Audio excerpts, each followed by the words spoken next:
रजनी को बचपन से ही पेंटिंग का बहुत शौक था। वो हमेशा से ही पेंटर बनना चाहती थी, पर उसके माँ और पिताजी ने उसको कभी भी इस चीज के लिए सपोर्ट नहीं किया और उसकी शादी नीरव से हो गई। नीरव रजनी को बहुत प्यार करता था, पर रजनी हमेशा चुपचाप ही रहती। वो इस शादी से खुश नहीं थी। वो ये शादी नहीं करना चाहती थी। उसे तो हमेशा से पेंटर जो बनना था। अपने इस सपने को वो नहीं पूरा कर पाई, इसलिए वो हमेशा उदास रहती थी। रजनी, बहुत ही बढ़िया फिल्म लगी है, कल देखने चले? नहीं जी, कल मुझे बहुत काम है, मैं नहीं जा पाऊंगी। अच्छा तो कोई बात नहीं, संडे को चलते हैं। देखिए, मुझे फिल्म देखना पसंद नहीं है। आपको जाना है तो चले जाइए। नीरव को मना करके रजनी वहां से चली जाती है और अपने बैग को खोलकर उसमें बंद पड़े ब्रश और कलर्स को देखकर रोने लगती है। रजनी, चलो ना कहीं बाहर खाने चलते हैं, कुछ तुम्हारी पसंद का। जी, मुझे नहीं जाना, मेरी तबीयत ठीक नहीं है। रजनी वहां से चली जाती है। नीरव को समझ नहीं आता कि रजनी उससे इतना दूर क्यों रहती है। वो जब भी उसके साथ वक्त बिताना चाहता है, रजनी कोई ना कोई बहाना बना देती है। एक दिन घर पर कोई नहीं था। रजनी घर का सारा काम जल्दी से खत्म कर लेती है। घर पर अकेले होने के कारण वो सोचती है कि वो आज पेंटिंग करेगी। वो अपने कमरे में जाकर पेंट ब्रशेस मुश्किल से तो मुझे पेंट करने का मौका मिला है। रजनी दरवाजा खोलती है तो उसकी सास अपनी सहेलियों के साथ खड़ी होती है और सब घर के अंदर आ जाते हैं। अरे बहू, सबको शरबत बनाकर पिला दे, बाहर तो बड़ी गर्मी है। उफ। जी। रजनी पेंट ना कर पाने से उदास हो जाती है। उसे गुस्सा भी आ रहा होता है कि उसने इस शादी के लिए हाँ क्यों कह दी। वो रसोई में जा रही होती है कि उसकी सास उसे रोकती है। बहू, सबके खाने का भी इंतजाम कर लेना, आज का लंच तो ये सब यहीं करेगी। हाँ। रजनी बिना कुछ कहे रसोई में चली जाती है। सबके लिए खाना बनाती है। सब खाना खाते हैं और रजनी घड़ी देखती है कि ये सब कब जाएंगे ताकि वो अपनी पेंटिंग कर सके। जब शाम होती है तब सब चले जाते हैं अपने घर। अरे बहू, सब तेरे खाने की तो बहुत तारीफ कर रहे थे, सबको बहुत अच्छा लगा खाना। आपको मुझे सुबह बताना चाहिए था ना कि आपकी सहेलियां आ रही हैं। पता भी है कितना वक्त लगा सारा खाना बनाने में।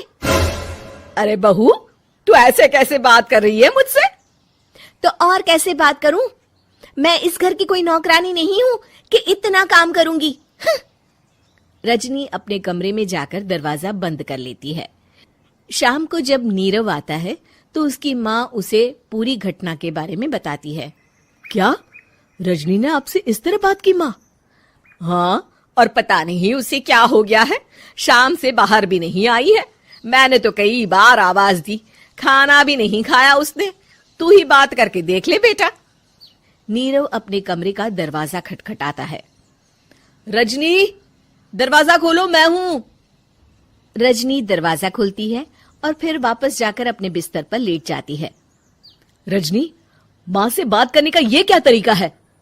मैंने कोई गलत बात नहीं की है। अरे तुम क्यों ऐसे बर्ताव कर रही हो सबके साथ? क्या तुम इस शादी से खुश नहीं हो? रजनी कुछ नहीं बोलती। अरे बताओ मुझे रजनी, क्या ये शादी तुम्हारी मर्जी के खिलाफ हुई है?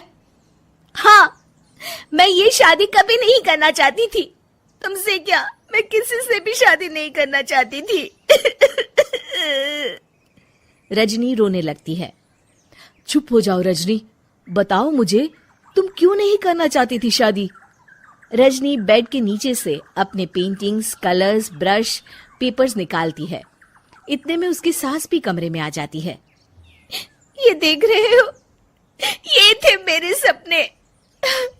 मैं पेंटर बनना चाहती थी, पर माँ पापा ने कभी सपोर्ट नहीं किया और मेरी शादी करवा दी। मेरे सारे सपने टूट गए। हर वक्त बस गुस्सा आता रहता है मुझे। मैं जानती हूँ कि आप लोगों की इसमें कोई गलती नहीं है, पर मैं क्या करूं, मुझे समझ में नहीं आता।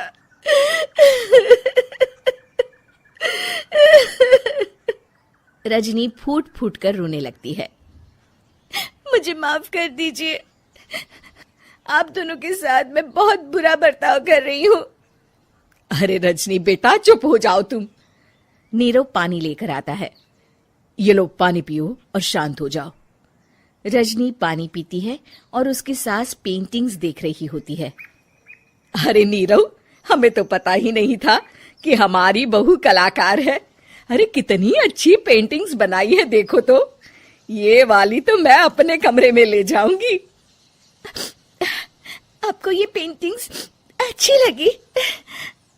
अच्छी नहीं, बहुत अच्छी लगी। और तुमने हमें बताया क्यों नहीं? तुम जब चाहे पेंटिंग कर सकती हो रजनी। हम तुम्हारे सपनों को पूरा करने में तुम्हारा पूरा साथ देंगे। हाँ बेटा, हम कला की कद्र करते हैं। हम कलाकार तो नहीं, पर मुझे गर्व है कि मेरी बहू एक कलाकार है। रजनी, नीरव और सास तीनों हंस पड़ते हैं।